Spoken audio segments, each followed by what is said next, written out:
Hello, New Zealand. I'm Bob McCosker. This is episode number 91, and tonight we discuss the Trump Putin summit in Alaska. Was it a success, failure, nothing to see here, or maybe a little bit of progress? More bad behaviour in Parliament, but is spineless, calling someone spineless, really an insult? And haven't the standards of our politicians' behaviour already gone well below an insult like that? Ardern, Hipkins, Robertson and Verrall, the four COVIDteers. They don't want to front up in public to the COVID inquiry, but would their appearance actually make any difference anyway? Should school uniforms be in or out? A Christchurch school is reintroducing them. We find out what the panelists think. And when are crying babies okay? And when are they not? A young British women's tennis player has an opinion on that. And finally, is the proposed road user charges on vehicles just a way for big government to monitor every time I visit KFC? Let's check out who's on the panel tonight, and another sterling lineup. Nathan Sauli, firstly in Auckland. How are you, Nathan? Yeah, great, Bob. Good to be here. Good to have you. And beside you is Tanya Unkovic. How are you, Tanya? Really well, thank you, Bob. Good to be here. Okay, yep. And I was reading, now you're from Croatia, aren't you? Yes, my parents were immigrants actually to New Zealand, yes. And people rave about travelling to Croatia. I've got a lot of friends who recently visited there and say it's just the best place in the world. Is that right? It actually is. Yeah, it actually is. I don't want to say that because everyone will go there, but it gets so crowded over those summer months, July, August, It's packed. It's beautiful. Okay. Almost as good as Croatia is Rangiora, and that's where Brendan Malone is. Well, yeah, I don't know if we've been compared to Croatia before, but I was going to say I think Rangiora might be first on the list, but that's just bias, I think. So, okay, and then let's hoon out to Hoon Hay, and Michael Reid, we got you back. We sort of lost you. I wondered if the Wi-Fi had been stolen off Christchurch for the night. You are back with us? I'm back with you, Bob, and good evening, everyone. Okay, good to have you. Look, let's just quickly check out the image of the week. And look, I really had to give it to the response made by the Deputy Foreign Minister of Israel to Luxon when he said that Israel, Netanyahu had lost the plot. And she said, well, I guess you really don't need an army because your most deadly enemy in New Zealand is a possum or a cat. So you wouldn't know what it's like to face Hamas, a jihadist death cult. It was actually quite a funny response. The other interesting thing is the video of the week, and it was, believe it or not, Chloe Schwarbrick actually said something which actually made sense, which probably therefore means that she didn't realise she was saying it. But Brendan, you'll appreciate this one. She made a great argument for the right to life of the unborn child. Have a listen. Human rights should not be conditional. We don't get human rights because somebody else decides that we are worthy, but we get them because we are human. The best way to lose your own human rights is to care about them only when it impacts and affects you.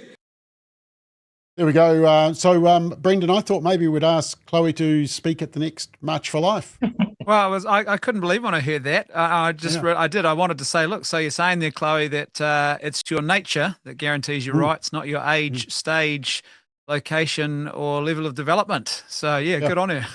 Exactly. Now, look, we are just going to slot in a topic and just quickly discuss the big news of the weekend, which was the Trump Putin summit. And I'm interested just to hear from the panel whether you thought it was of any benefit or a waste of time, was there progress or not. We have got some secret footage of actually what happened when Trump met Putin. This hasn't been made known, but we got it secretly. Here it is. So that's actually what happened, but the way they showed it on the media was to make them look good. So anyway, that's what AI can do. But anyway, the actual summit, Nathan, did it achieve anything, or was it a complete waste of hot air in very cold Alaska? I mean, have we made any progress at all, do you think? I don't think it was a complete waste of time. I don't think any time you can sit across the table or in a group with someone that you're in this sort of situation with, I think it goes a long way to either confirming what you believe or maybe shifting the dial to a more positive position. I know there's a lot of criticism that Trump was too soft or that he was too welcoming and that he came out as a loser here. But I think the previous administration couldn't even get in the same country as the man. I don't know how we can be super critical when he's managed to broker this sort of meeting. So I don't think it's a waste of time. I don't know how much the dials move, but I would hesitate to bet against Trump. Part of the deal in that. So I think I'm in favour of what happened, and looking forward to seeing what happens next. Okay, Tanya, do you think it was successful or pointless? I would definitely go more on the side of successful. And Trump, he's a man of action. At least he does something. It's not just an announcement about an announcement. He gets something done, and progress is progress, no matter how small it is. So I think this is a good thing. At least they're together. Yeah, well, I mean, you'd never. I don't think we ever saw Putin and Biden. I think Putin was just laughing at Biden most of the 4 years. And now Brendan, we've got more leaders. Okay, Brendan, what do you think? Yeah, I agree with Tanya. I think I'm pretty happy because I want the fighting to end, and I'm pretty happy to actually see people in the same room together at last. The adults have sort of seemed to be at the table trying to do diplomacy and not at the end of a gun barrel. And what I think is interesting, for those who have read Philip Short's masterful biography of Putin, called Putin, he actually talks about the fact that Putin really didn't like Trump being in power the last time because he considered him to be too unpredictable, and he liked working with Biden. He was far more predictable, he said. And so he seemed to allude to that at the actual press conference at the summit when he said afterwards that, if Trump had been in power, then there wouldn't have been a war. Now, that could be just Putin flattering to deceive, but there does seem to be a bit of truth in that because, as I said, we already know that he saw Trump as a bit of sort of a wild card mad dog that he couldn't quite work with. So maybe there was something in that. Okay, I still remember Michael Trump meeting North Korean rocket man, and there was all that fanfare around that. That was actually quite funny, but the fact of the matter is it sort of kept the peace during his term. So do you think this is just part of it? It is theatrics, but it does have it can move the dial. Yeah, look, I agree with the others. I think getting together in the same room is a massive achievement in itself, although the podium, you could sort of sense the tense air between them. The podiums were quite far apart, I thought. But Bob, talking about a problem isn't equivalent to doing something about it, but it is a start. Yeah. If we're being a bit cynical as an historian, we think of the Nazi-Soviet non-aggression pact of 1939, where Poland, of course, sandwiched between the two great powers of that time. And for sheer cynicism, I think Hitler had met his match in Stalin. And maybe it's appropriate to think of that. I don't know. But look, as I say, I agree with the others. I think it's a start. And I listened to the translator who was doing an incredible job. It seemed to be in real time. Putin didn't really say a great deal. But it is a start, and let's build on that. And I agree with Nathan. Biden didn't achieve anything like that. So if we put it in the context of a start, a start has been made. Yep. Okay. Now, if you would like to comment, you need to do it on our YouTube channel or also on our Facebook page, Family First. You may be watching elsewhere on Instagram or LinkedIn or X. Or some of our other Facebook pages. But if you want us to see your comment come through, Family First Facebook page or our YouTube account. Right, let's have a look at the bad behaviour in Parliament, and it's really gone downhill since Tanya Unkovich left. And last week, Chloe, back to Chloe, although I want to widen it just from Chloe, but she conveniently for the government took the focus off the standard of living and Luxon's popularity and made it all about Chloe, which the government must have really had a great weekend celebrating that. And at the previous week, the Greens did a conference, and at that, Chloe said that anger won't get us anywhere. And then the following week in Parliament, she got very angry. But it wasn't the first time we've seen some really bad behaviour. And I did just put together this little compilation of bad behaviour, and Tanya was probably present for some of this. So here we go. Ms. Genta, please resume your seat.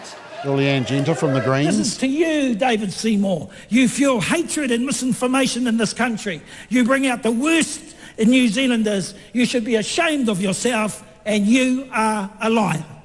Oh, you're a liar.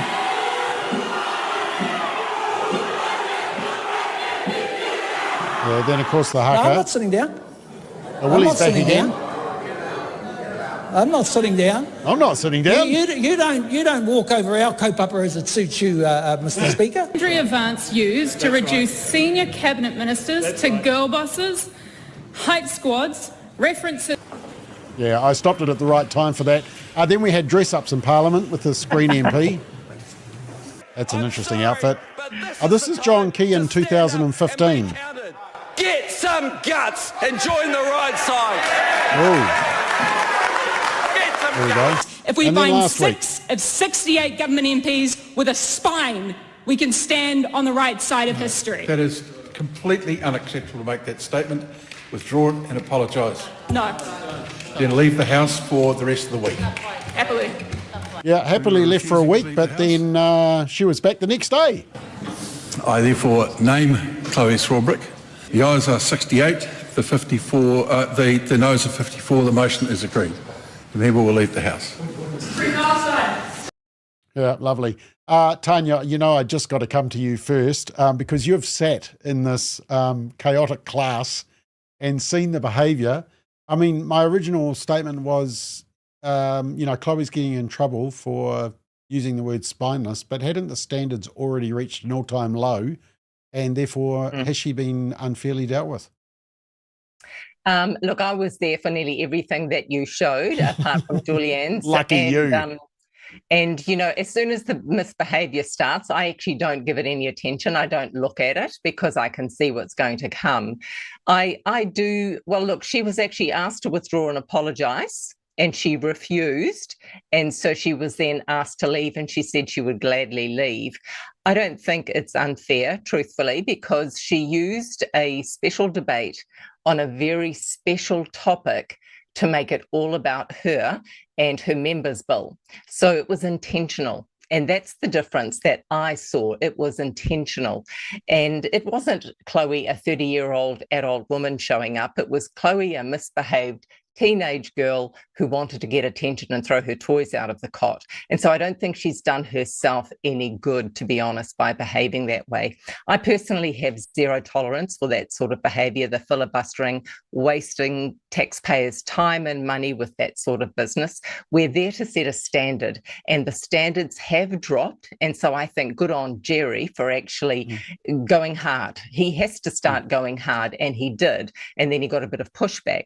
So I believe he's done the right thing personally, because you need to actually put a line in the sand and say no more, or else the behaviour will continue, because they're getting a payoff, you see. They're getting the clicks, they're getting the views, and they're getting the attention. Bad attention is better than no attention, but I don't feel it's okay. So I do feel she got what she deserved.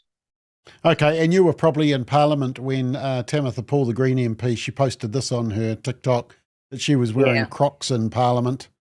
And then you were probably sitting next to Te Pāti Māori when they made this statement. No matter my words today, this government will not waver in its mission to exterminate Māori.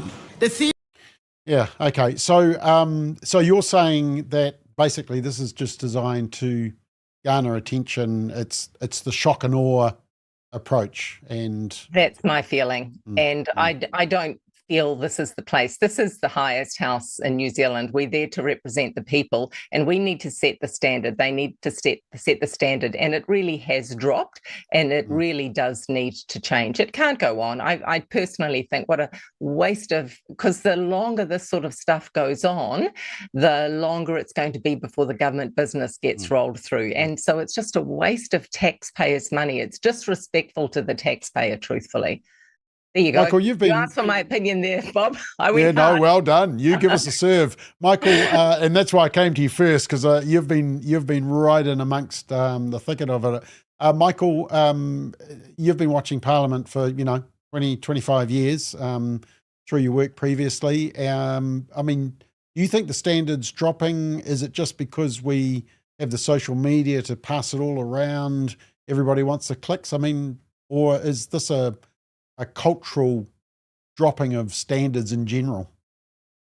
Oh, Bob, I think it's all of the above, actually. I think mainstream media and its ideology, or focus on ideology rather than facts and factual reporting and objectivity. I think, there's just so many variables here. The spineless comment's really interesting, and I do agree with what Tanya said, and she's been an insider here. But the standards have been dropping, but Parliament only reflects the society of which we're part, really. And MMP's probably part of the problem, quite frankly, because people get in on lists and they don't have to front up and sort of be directly accountable. So MMP's all part of the issue. And an advancing secular society. I think we need to bring Mallard back. No, I don't. No, I don't think that. Wash your mouth out. We need to bring things like the prayer back, Bob, and a dress code, and not be toadying to all this cultural stuff, which allows anything in under the banner of cultural expression. But the spineless comment's interesting because I think back to Muldoon days, and he once called Bill Rowling a shiver looking for a spine to run up. Do you remember that? So I thought of that when Chloe was talking about being spineless. Now, that may have been made, Muldoon's comment may have been made outside the House, but I suspect Muldoon's behaviour would have been ejected for every unsavoury comment. He would have spent more time out of Parliament than in it, given his particular irascible character and nature. But it is alarming, Bob. It was Chloe treated fairly. I mean, it in itself, it doesn't seem a particularly offensive word, but Jerry rightly, I think, drew the difference between an interjection and her comment being made inside a speech, which was really casting slurs on everybody in the House, or everyone who didn't agree with her anyway. And good on Jerry for calling it down. And I agree. It was done for the cameras. It was done for effect, and it's just a sideshow and a distraction, and a very expensive one when the government needs to attend to business. So I would agree with what Tanya said there. Okay, Brendan, the argument, though, is it's a bit inconsistent because she just calls them spineless. John Key has said, get some guts. Willie Jackson has called them liars. And look, are we going to get all upset about hurty words? Do we just need to toughen up a bit? Well, I'm from Irish heritage, and that's pretty mild, quite frankly. I think I'm sort of torn on this. I think that Tanya's point about the point of order and being asked to withdraw, that's the key bit for me, because I think Jerry was wrong to say that encouraging people to grow a spine is somehow a major insult. To me, that would be like if she'd got up and said, well, they need to get courageous and sign this bill. Are we then to take that she's calling everyone a gutless coward? I don't think she is. And I think it's a turn of phrase that's pretty mild and pretty common in culture. However, there is a whole activist thing going on here as well. And I think a big part of the problem, I think what Tanya has said here about this sort of intense, pointless tribalism that's going on, and it is just so fruitless. Like, I think most Kiwis want to actually see cross-party cooperation where that's possible, working together well on good ideas, and trying to, like right now, address genuine issues, like issues around security and the price of food in our country. And all of this is just taking away from that. We are debating and arguing about wars in foreign countries, for Pete's sake, instead of actually addressing issues on our own shore. And I feel like the intense tribalism in all parties, it feels like at the moment, are actually participating in and fueling this refusal to have a genuine sort of cross-party dialogue. And I hate to say it, but I think probably a big part of this did stem in the COVID era, when Ardern really took control of the government and sort of made it a one-way street. And I think it really hasn't recovered since then. Yeah. Nathan, what do you think? I mean, to me, shouting some words across the, get some spine, you're a liar. Should we be treating those as completely unacceptable and you get chucked out of the House? I mean, that's part of robust debate, isn't it? 100%. And I think if we look at this in isolation, it seems sort of like a pretty harsh reaction, but it's not an isolation. It's sort of the summation of what we just watched in the video compilation, it's been a downward trajectory. I'd almost say a race to the bottom with some of the members of Parliament at the moment. And I think for many reasons, clickbait, getting media attention and things like that, I really agree with what Brendan and Tanya are saying. That especially what Tanya's saying. When you're in the House, you're there at the taxpayer's expense. You're there to do your job. You've been voted in there by, maybe not as an individual, but as a party to carry out the mandate of the people who have voted you in. And, even in opposition, there is a responsibility you carry. Unfortunately, I think she's done exactly what the Green voters vote for. So while her support base grows stronger and stronger off the back of this, I think that middle New Zealand and the majority of New Zealand see it as a complete detraction from the things that actually they care about. The price at the pump, the price at the checkout, childcare, security, as Brendan mentioned. I mean, there's so many issues in New Zealand at the moment. Do we really have time to be crying over people being called spineless? So I think Chloe, she can say things like that, absolutely. I don't think it's extreme at all. But it's unfortunate. I think it's in the progression of things or in sort of what's happened before, it's resulted in it being taken quite harshly.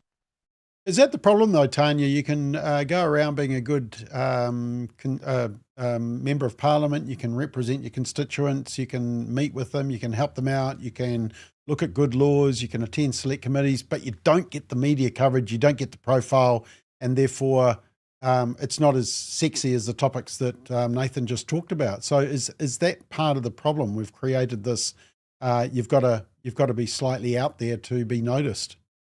Yeah, and actually make comments in the House, ask silly questions, do supplementary questions, and that is the kind of thing that does get the clicks. Sometimes the media, I think it was actually Simon O'Connor once said, sometimes the media completely ignore you because they know that if they're going to give you a bit of coverage, it might actually be too beneficial for you, so there is a lot of power there.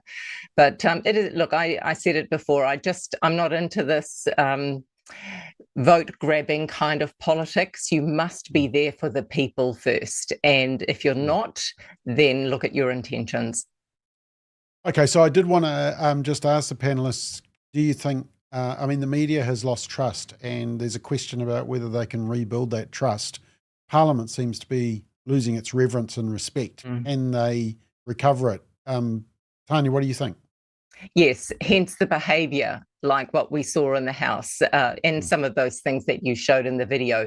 They're just getting more and more frequent, I feel. It has to stop. So there does need to be a line in the sand. Okay. Michael, do you think they can recover it? Well, I'd like to think so, but I'm not sure how that's actually done. But yeah, we've got to move away from point scoring, opinions and ideology to get back to some real principles and have real people of character there, whatever their party. And so I'd like to think that would happen, Bob, but I'm not optimistic in the short term. But we've lost a lot of civil society, and it'll take a generation or two at least to get it back. Okay, Brendan, do you think there is a middle ground that they can work together, or is it just too divided? Well, yeah, where there's a will, there's a way. Basically, what's missing here fundamentally is Christian virtue. They are a reflection of a culture that has abandoned and does not prize Christian virtue. So they don't act with virtue in the House. They act with self-interested Nietzschean sort of power grabbing the whole time. And I think also, on top of that, the media can actually help with this, I suspect. Just like they don't name certain criminals because they don't want to give them profile, stop actually turning these incidents into media stories. And I guarantee you, probably a lot of this stuff, maybe 50% of it would dry up if there was no media currency in behaving this way. I suspect that's a big factor for some people, certainly. Yeah. Nathan, can we recover ground, the respect and the dignity in the House, or is it gone for good? Absolutely. I think Kiwis are people of goodwill and good faith. They're open to returning to the standard that has been set previously. It's a saying that I love, man looks for better methods, but God looks for better men. And I think people of character is what we need. We need people to stand up who are bold, confident, transparent, who are honest. And I think that, we've seen time and time again, Kiwis are willing to respond to that. And I think, it starts with Christian values. It starts with good people and good characters. So I definitely think we can get back there. Okay, just a couple of comments. Daryl says, saying sorry for Chloe is hard. It's not easy being green. Sunny Side Up says, if we legalise smacking again, children might respect their elders. Yeah, and then maybe politicians might behave because they've been brought up properly. Not you, of course, Tanya. Kirstine says the spineless comment may have been the last straw with Jerry. I think that would be fair, Tanya, wouldn't it? That kind of like he came down hard because it had sort of... In fact, I think I saw Sir David Carter, who was the Speaker of the House when John Key said, what did he say? Get a backbone, did he say there? Whatever he yelled. And he said in hindsight, he should have pulled them into order. So Tanya, from just observing Jerry Brown, it's kind of like he's become the bad cop. He was a bit too good. Yes, and I do think that he was at his wit's end. That was the straw that broke the camel's back. So he did say that he took personal offence to it himself as well. Don't know if you remember. Okay. And Grace says, bring back some David Longies. Need some mature, God-fearing MPs. All right, let's move on. And we've got the Four Musketeers, the COVIDteers I call them, the Four COVIDteers who won't appear in public at the COVID inquiry. Tanya, I bet you must have loved the topics when I sent them through. Now, the interesting thing is that they don't want to front up to the public inquiry, but Boris Johnson fronted up to the UK one, and he was grilled and it was all public. In fact, you can still watch it online. It goes for about an hour and a half. So he fronted up. The interesting thing was that if you look at the polls, this was on stuff, so it wasn't scientific, but it was 2-1 in saying that, yes, they should come to the public one. And then there was a Courier Market one that was done. It was only 500 respondents, so a bit of a margin of error, but it was 2-1 again. 53% said they should turn up. 28%, which was half of that, just over half, said no, they didn't need to turn up. And look, just before I come around the group, just to get your opinion, there was an interview that Hipkins did with News Talk ZB that I thought was an absolute train wreck. And of course, what's interesting to note is that these four COVIDteers have been getting legal advice, and guess what? We're paying for the legal advice. But anyway, this was Hipkins trying to explain why he wasn't coming to the public inquiry. Okay. So they advised you not to appear, or you advised them that you wouldn't be appearing? Well, see, again, you're mischaracterising it. I said I was very happy it was an open question. No, appearing publicly. Just for future reference, for the rest of the questions in this interview, I'm referring to you appearing publicly, right? So was it Denton's who advised you not to appear publicly, or did you advise them? Well, the thing is, you're misrepresenting my position, Mike. I have appeared before the Commission. You've not appeared publicly before the Commission. Well, I have answered all of the Commission's I'm not saying questions. that. I've said you have not appeared publicly before the Commission. Did they advise you not to appear publicly, Denton's? I indicated to the Commission that I was very happy to cooperate with the requests for information, and I have done that. Did Denton's advise you not to appear publicly? Well, one of the things that Denton's did raise with us, they raised several issues. Yeah, okay. And one of the issues raised, I think, was that they felt that people would take clips of the public inquiry and turn them into memes and maybe misinformation. Boris Johnson didn't seem to be worried about that. Nathan, would we learn anything more from a public inquiry anyway? I mean, are they right? It's just a bit of a circus. Everyone's come to their conclusion. We really need to move on. Yeah, look, I think having them appear would provide a bit of closure.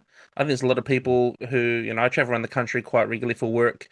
We host events, and regardless of the topic of our event, COVID is an issue that comes up constantly, lockdowns, and what happened to people throughout that time in terms of their individual liberty and their rights. I think it's important that explanations are given, even if there's something out there that could be considered an explanation. I think having them appear publicly in this format would go a long way to giving some closure. I think obviously Hipkins and Verrall are trying to get back into power, so I can understand their hesitancy to stand before the public inquiry and the Commission and probably discredit themselves and put themselves out of the race. But yeah, I think, for me, I don't think it's a waste of time. I think it's not it's not compulsory, or it's nothing that they're obligated to do. But I think they should definitely consider it, and they should appear out of good faith.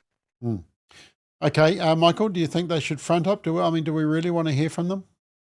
Bob, I absolutely do think they need to front up. These four were very quick to give their daily 1 o'clock updates as the podium of truth. The hubris was absolutely astounding. And they made decisions, as Nathan said, that affected everybody's liberty, and people's lives were lost, their businesses were lost, everything was affected, and these people were just high on power. It was actually a tailor-made situation for the left, I think. It gave them the absolute leverage to interfere on a grand scale, and they loved it. So yes, Bob, they need to appear, because this issue is bigger than any supposed sort of inquisition, or it's about transparency, it's about accountability and justice not only being done, but being seen to be done. And that's the lifeblood of a vital and functioning democracy. And elected officials are elected. Okay, two of these four are no longer seeking Parliament or in Parliament. Yeah. But we need to learn lessons from this, and it's also about maintaining public trust. And these people need to be accountable, and I'm sure it would be done properly and respectfully, but it does need to be public. And I think that's what Mike Hosking was emphasising, and Chris Hipkins was really just painting himself into a corner with that. And apparently Denton say, well, look, this would set a precedent. But Bob, we need this sort of openness. We need this sort of transparency. And these people are extremely well paid, and they've made massive decisions with consequences that are still very real and very much impacting people's lives. And they just need to front up. That's all part of a functioning democracy. So yes, they need to front up. Okay, Tanya, I'm leaving you to last because I can see your blood pressure rising every answer. Brendan, should we get them in front of the crowd? And while you're talking, I'm just looking up, because my tax lecturer at Auckland University, he became an MP, and he had to appear before a Royal Commission when he was in the national government. And I'm trying to remember his name, so I'll find that. But you tell us whether you think they should front up publicly, or answering questions behind closed doors is enough. No, I think they have to front up. And I think this is really about a symbolic gesture. I don't think it'll bring closure, but it will. I think, like I've been saying this on my podcast, The Dispatches, since several years ago, that basically until there is an open sort of engagement and dialogue from the leaders who are involved in a lot of the carnage that ensued around that COVID period, there won't be any movement towards healing. It'll only just become more and more entrenched. And so a lot of it is about a symbolic gesture, but it's about actually the willingness to be seen to be dialoguing with the public. And I also think there are some fundamental questions we would really benefit from hearing an actual public answer to, not just on paper. There's something quite powerful about a leader being present. And, as we saw with Boris Johnson, who arguably has got far less skin in the game than these politicians, in a sense, but still he actually turned up and he answered questions.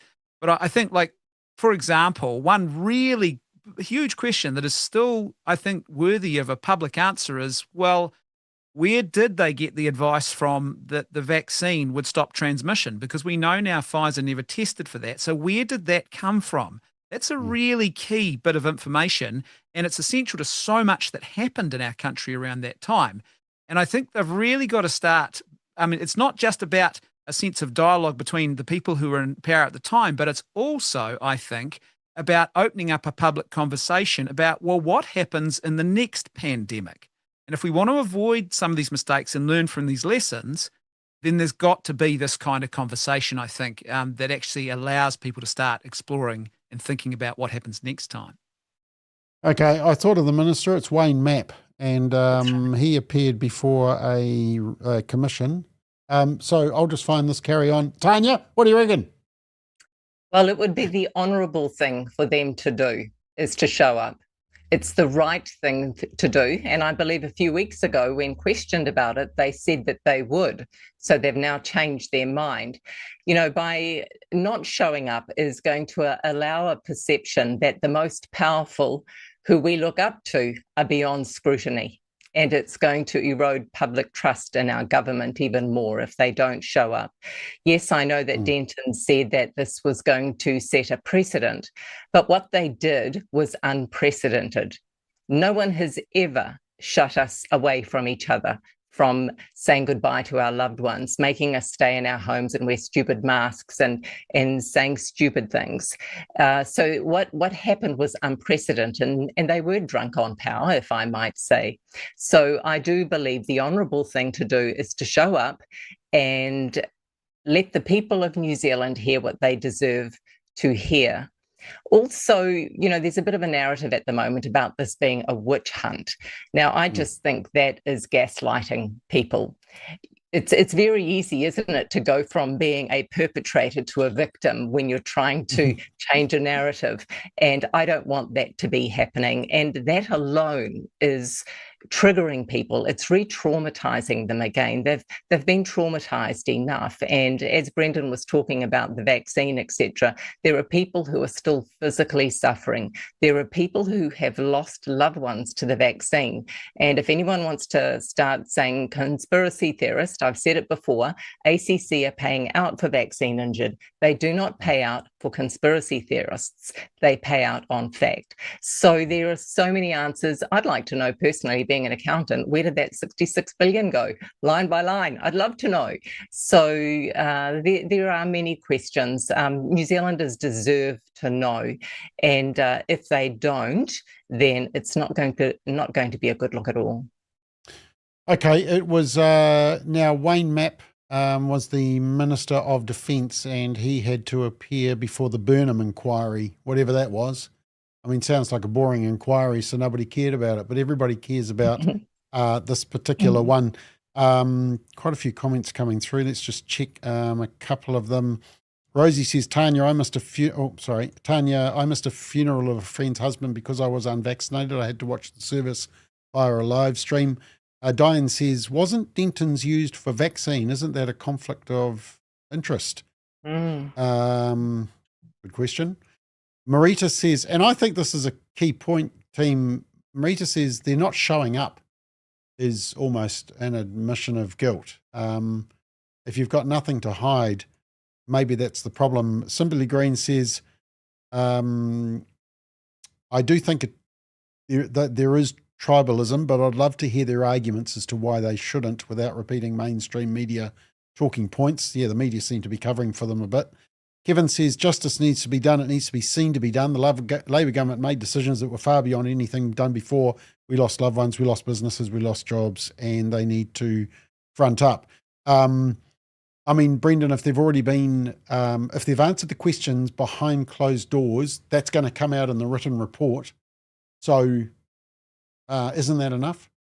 No, I think of someone like, this is not on the same scale, but I think it's certainly a moral gravity. But I think of something like the Truth and Reconciliation Commissions in South Africa. There was something very potent and important about people being present. It's not enough just to say, well, we've put it on paper, that's the end of the matter. A lot can be buried in paper. And I think there's something essential about the art and the act of human dialogue. And I think this is the key component here. Really, again, just echoing what Tanya has said, it's like the reality is, I don't think it's so much about hiding stuff. I think it's about a foolish PR game about, again, it's about power. They want power, or they want to advance some career ambition or promote the brand. And so they don't want to go back and revisit something where they made a bit of a mess, or they might be seen to have made a bit of a mess. And it's all wrong. If you're a person of honor, surely you should be able to front up publicly and stand by your decisions. And once again, have the dialogue with the people. Remember, we were the team of 5 million. We were one big family, all that kind of stuff. Well, let's actually act like a family should act, and let's have the conversation. If it can be had, if there's no issue, then why not have it? Okay, Michael, the interesting thing is that when you're considering a bill, you have the written submissions, but you also have the oral submissions. That public accountability is very important. And yet, for some reason, they're running for cover from that. And that's where I think it looks bad, doesn't it? Oh, it certainly does, Bob. And like one of your comments there on the screen a moment ago, that it's sort of a de facto admission of guilt. And the best thing they could do for themselves and their parties and what happened is to front up and actually be accountable. I think that, for someone like Jacinta, who's such a polarizing figure, and Grant, well, all of them really, and Grant, if they fronted up, if they were seen to do the decent thing and gave honest answers, I think it would help. I don't think it would solve all our problems, but as has been said, I think it was you, Nathan. It's a start. It's a start towards processing this stuff, because it was on such a scale that it will take generations probably, and there'll still be people after 2 or 3 generations that will remember this period in history as one of the most abusive of our freedoms. And these people won't probably even be around, but they can front up now, and they can do it, and they can give their answers. And I think that would not only help them personally and their credibility, but it would help the whole process and the wider sense of trust, which is so vital and so easily lost. Exactly. I mean, Nathan, by their silence, aren't they? Isn't that almost an admission of guilt? Totally, and that's the danger of not making the comment. If they've got nothing to hide, I think someone said, why don't they come forward? Staying silent is only going to damage their reputations more and more. And the longer they string it out, I think the more and more people feel even more hurt by things that have happened. So they should come forward as soon as possible. All right, let's move on to the next topic. Just before we do, there was a bit of breaking news on one of our speakers for the conference. Gordon, can you just show me what my slides are? Because I've forgotten what number I need to press. Oh, there we go. Thank you. Kirralie Smith is one of the speakers at our conference at the end of next week, and registration's closed this Sunday, by the way. forumonthefamily.nz. What number is that? That's that one. There we go. forumonthefamily.nz. Registrations close on Sunday. You need to get in fast or you're going to miss out. But Kirralie Smith is the speaker. She's a mum from Australia. She spoke up against dudes who were identifying as women and playing in the women's football teams and crushing the opposition. One team was unbeaten because they had 5 transgender in their team. And she spoke about it on X, and she got accused of violence. And in Australia, apparently saying hurty things on Twitter is a form of violence now. But if you can redefine woman where you can redefine violence. But she is speaking at the conference next week, and this is what she had to say. Hi, I'm Kirralie Smith from binary.org.au, and I'm really looking forward to seeing you at Forum on the Family in 2025. I'll give you an update on all my legal cases. I've been in court 8 times for identifying males in female sports. We've written a book documenting the accounts of 9 families, one from New Zealand, who have been totally and utterly destroyed by gender ideology. And I'll give you an update on upcoming campaigns. Okay. Tanya, have you been following that one? Because there's also the Tickle Giggle, the Sal Grover case happening in Australia at the moment. The Australians having real trouble defining what a woman is and figuring out that dudes shouldn't be playing in women's sports. I spent time with Sal actually when she came to New Zealand. So that was really interesting to hear it one-on-one on what's going on. Yeah. And I am following her journey more than anyone else's. It's pretty horrific, isn't it? I find it just mind-boggling that it's happening. Don't know what it's going to take to stop it. Yeah. So Kirralie is speaking on Thursday night, and then she'll also be involved in the Q&A with all the international guests on Friday as well. So you get to hear them 2 days. And of course, the one of the exciting interviews as well as this one. Hey guys, I'm Israel Folau. And I'm Maria Folau. And we're looking forward to sharing our story with you at the upcoming Forum on the Family in August. It'll be the first time that we share our side of the story with you in New Zealand. We're excited to tell you about our experience, how much it has strengthened our faith, our marriage, and we hope that you feel very encouraged by it. We'll do an interview with Bob, and we hope you enjoy it. And they have done that. It's an exclusive. You'll hear it for the first time at the Forum on the Family, and it's incredible. They are just the loveliest couple, and you'll get to hear the other side of the story that the mainstream media never told you. So Forum on the Family, register now, forumonthefamily.nz. Right, let's continue, team. a school has decided that they're going to go back to uniforms. It's down your way, Michael and Brendan. So I better come to you two first. And they're bringing it back to year 13. And basically they say it's actually about a safety thing, because when they have year 13 students in mufti, they can't actually tell who are the students and who are the drug dealers sneaking onto the property, or maybe people who shouldn't be there. So, and look, I'm not making that up. That was actually one of the examples that the principal gave. Well, I'm sure he wasn't suggesting that the place was a tinny house. But look, I think I wanted to ask about the bigger issue is about uniforms or not. Brendan, did you have uniforms at school, and do you think schools should have them or not? Yeah, I think we did have uniforms, and I can't say that I was always the tidiest man in uniform, but there is something. Well, you are now. Yeah, that's You're right. Look where I am now, mate. You set the standard. My Jewish German tailor Hallensteins.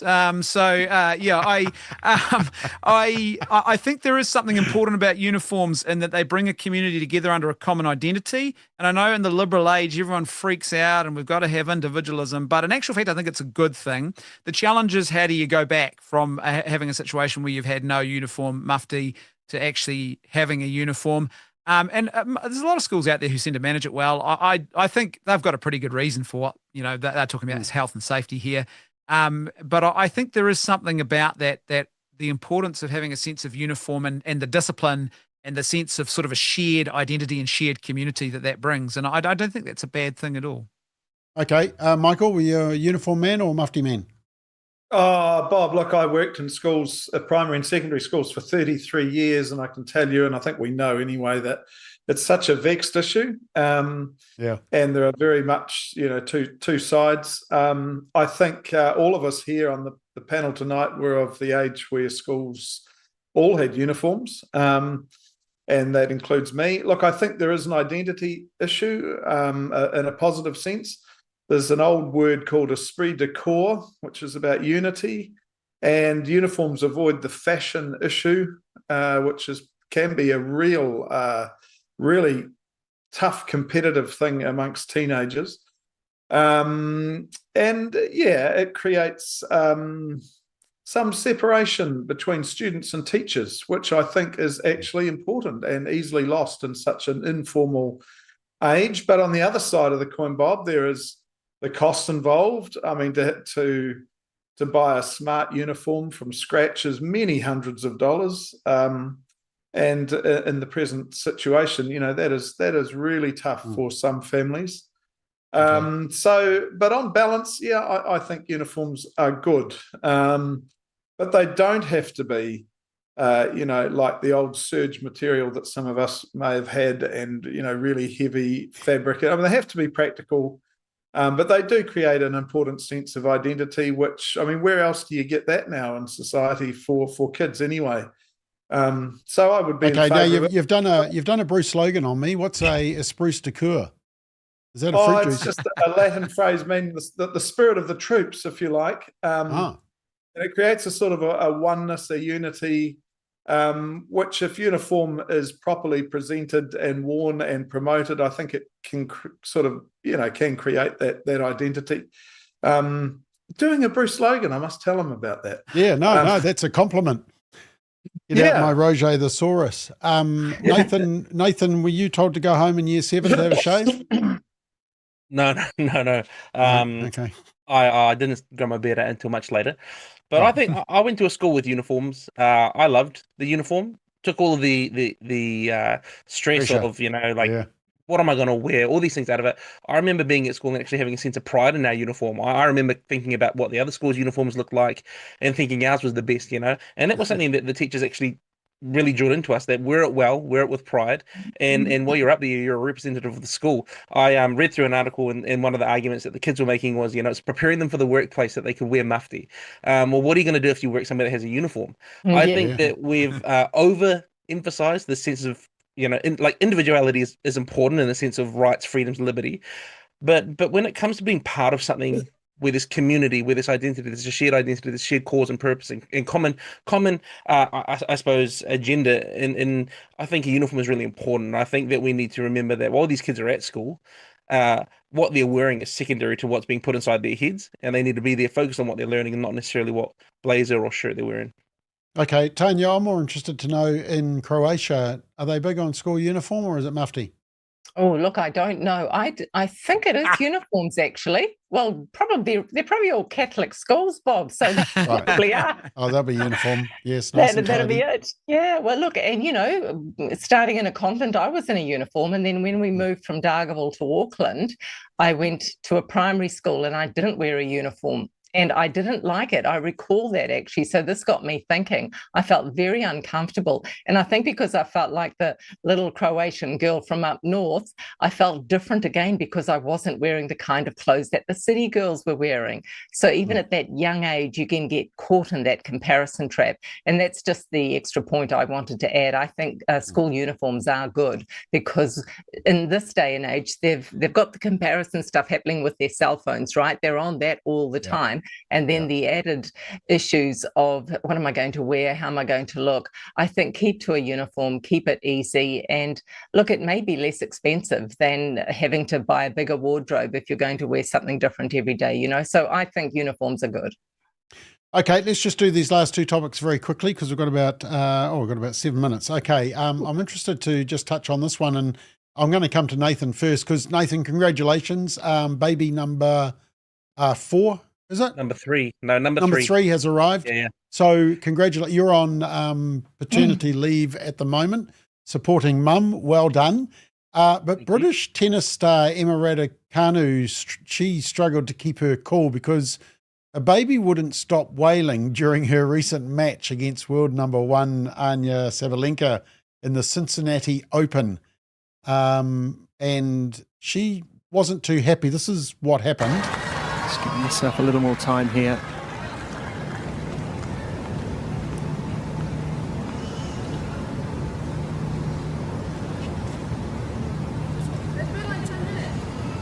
It's a child. Do you want me to send the child out of the stadium?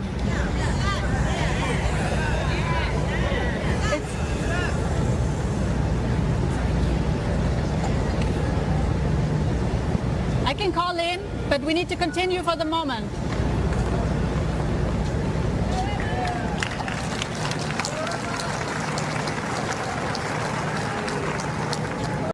Okay, so I've been going on for about 10 minutes, and tennis is one of those games where they actually do tell people to be quiet. The other one is golf. They hold up the sign when you're about to do the drive and tell people to be quiet. I think those are probably the two major sports, maybe chess. But I had to come to you, Nathan, because you've got 3 little ones. When's it okay for them to be having a gurgle and a cry and everyone thinks, oh, that's cute and lovely? And when do you know that, might not be the greatest time, maybe we need to change where we are? Yeah, well, obviously I'm in charge of my house, Bob, so my kids don't cry. I like to keep everything in line, everything in order. You do all the crying, I'm sure. Yeah. Please remove this from the later recording so I'm not crying. I'm sending this to your wife. No, I mean, I get it from both sides, from the parent and from the athlete. I think as a parent, I'm always super conscious of making sure that my kids, when we're in public, are well behaved, that they're not sort of being rude and things like that. But kids are kids at the same time, they're going to cry. I mean, if I'm being completely honest, I don't have a very sensitive ear to a baby's cry. I slept right through it the other night. My wife said, "Were you really asleep?" And I said, "Yeah, I actually was. I can hold him while he cries and sleep. So maybe it's a gift." But no, I think there's an argument to be made there. I do think at the top level, I think the pressure's pretty high. I can understand she's facing world number 1. There's a lot of stress. But maybe is she looking for a reason out? Is she looking for an excuse if she doesn't perform to the top level? And then what are you going to do? It's the sort of that thing as a baby crying on a plane. What can you really do? So I think you just have to punch on. Okay, Brendan, when do you know that it's cute and when is it not cute? Well, I think to me it's a question of as a father of 5, I think about is the appropriateness of where the child is? Is there is there a certain unavoidability to what's going on? One thing I encourage people on, and like if you're on a plane. I don't understand people who make videos themselves complaining about children crying on a plane. I just say grow up and get over it. that crying child is going to be a taxpayer who's going to pay for your retirement one day. So just get over it. That's my policy. Number two is I remember a flight we had actually, and we had our eldest daughter at the time, she was about 2, and we had 2 twin daughters as well. And they were just babies. And there's my wife and I and 3 young kids. And we sat in the row with Elena Rogers, those who remember Gloss, the old TV series. And it was actually quite a good example of what to do. And she just said, look, good on you for traveling. It's really great. She even offered to help. And I think that's the way forward. However, in this case, at a tennis match, I'm not so sure that a child actually a young baby needs to be present at a tennis match. And I think that's maybe a little bit where I'd say maybe as a parent, if it's been going on for 10 minutes, now's the time to do what a parent does and pick up the child and move out the back somewhere. Okay. Tanya, is the tennis player being intolerant, or is it just a bit of discernment from the parent? I agree with Brendan, actually, that it probably was time for mama to just go, hey, I think I'll take baby out. My question was, what would Novak Djokovic have done? That's what was going through my mind. Would he have lost it a little bit? I'd love to know what he would have done in this situation. Yeah. Okay, Michael, advice for the parents? What would John McEnroe have done? You can't be serious. Bob, I think... just when it comes to little children, my wife, our kids are all adults now, but I was accused of nocturnal deafness when our children were very little. And selective there's another deafness, sport that is. that requires quiet, and that's snooker. Yes. Throughout Very the whole quiet. game, actually. And look, I agree with the others here. I think this is top-level sport. There's a lot at stake. And I think that she was quite right, actually, to be concerned. But the mother has a role here, or the parents. They should have, if that baby starts getting really upset. And of course, little babies, their only means of letting you know how they're feeling is to squawk and get upset. But the parents have the role here to play and to sort it out before it perhaps gets to this crunch point. But yeah. Okay, I think Simply Green probably sums it up with this comment. There are some sporting events that are better for kids than others. Tennis and golf, maybe not. NASCAR. NASCAR and other racing can be too loud for the baby.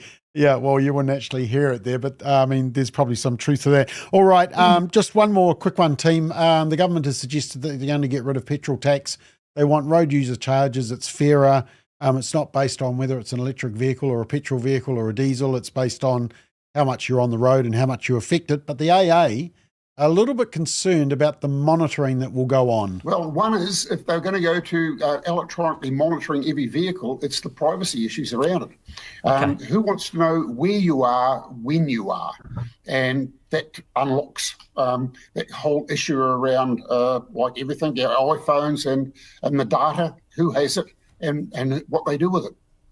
Okay, I saw you nodding there, Nathan. Are you concerned about that aspect of it? Because Nathan, your phone is already monitoring you, and we can probably track where you are with Find My iPhone. Oh no, I don't disagree that there's a number of privacy breaches in my life. I live pretty fast and loose, but no, I think the issue is who is collecting and collating and keeping that data. I think the privacy issue is a lot larger than just monitoring because I think it's an issue that a lot of Kiwis aren't actually awake to, and not just monitoring from our own government, but at the Free Speech Union, we've been working a lot with foreign interference and transnational repression. So it's a huge issue in our nation that I think is going to become more and more prominent over the coming months, weeks, and years. And I think anything that smells like it, looks like it could lead down that track, we should be really critical of. Okay. Tanya, are you worried about this, or is it just more monitoring? We're already being monitored. There's so many surveillance cameras now watching every move we make and when we're walking down the street. Look, I'm not in agreement with that. It's just more slow creep of government coming into our lives. And I'm asking the question, well, is there really a problem that they're trying to fix here? They're saying it's fairer. Who says it's fairer? And if you want to do something about road user charges and all that, do something about all the potholes up as you drive up to Northland. It's like going on a goat track, and they've still not been fixed, So there's a cynical part of me that's saying, hey, stick to some of the promises that you made that when you campaigned on. Fix all those first instead of surprising us with all this other stuff. Yeah. Okay. Michael, are you worried about this monitoring? Well, Bob, I can see the two sides of the coin here. On one hand, we've got an increasing number of hybrid and electric vehicles who don't obviously pay petrol tax, and that's not fair. But the other side of the coin is that, as the others have said, there are serious privacy issues here.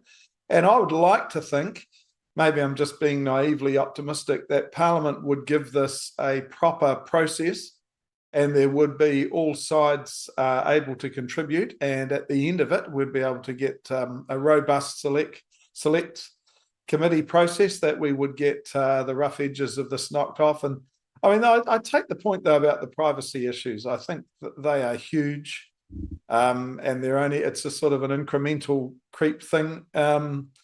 But yeah, maybe there's a happy medium here where we can deal with the fairness of the petrol versus EVs, and also sort out the privacy issues, or at least largely so. Yeah, it was interesting last week. The Australians, they were looking at it, but because they realised that the diesel trucks have been caught by road user charges and the petrol cars have been caught by the petrol tax, that they just need to cater for the hybrids and the electrical vehicles. And so they're just focusing purely on that rather than this broad sweep. But Brendan, are you concerned about the monitoring aspect of this? I got to say I'm not really in a big way. I do see the potential risks if you had an errant government that decided to use those tools in a way that's unhealthy. But being a conservative rather than a liberal, I actually think you have to have a certain sort of quid pro quo type trust in government to some degree. Otherwise, you just can't function as a society. And part of that means you do have to say, well, if there's going to be a way of, if this is genuinely going to save money, then I think that's not a bad thing. And if it's going to level the playing field, then I'm actually okay with this. But you have to have, as I said, there's a certain amount of trust you have to have and a certain surrendering, if you like, of self in a way that's, good and healthy in order to have functioning society. The thing I would like to be a bit more, I guess, tuned into and aware of is, well, what exactly does this collection of data entail? Is it a closed data loop? Is it open to outside parties? How will the data be used? That's the key thing for me. And if it's a pretty close sort of, this person traveled this distance at this time and here's the charges, well, I'm not too phased. I carry a phone with me and that's far worse, quite frankly. So. Okay, and Gillian has corrected me, and quite rightly so too. Gillian says hybrids also pay road user charges now, and Greg says EVs are already on road user charges. So, actually, based on those two bits of information, is there a problem to be solved? Perhaps Nathan, perhaps the government should just butt out and we just carry on as per normal. Is this just a revenue grab?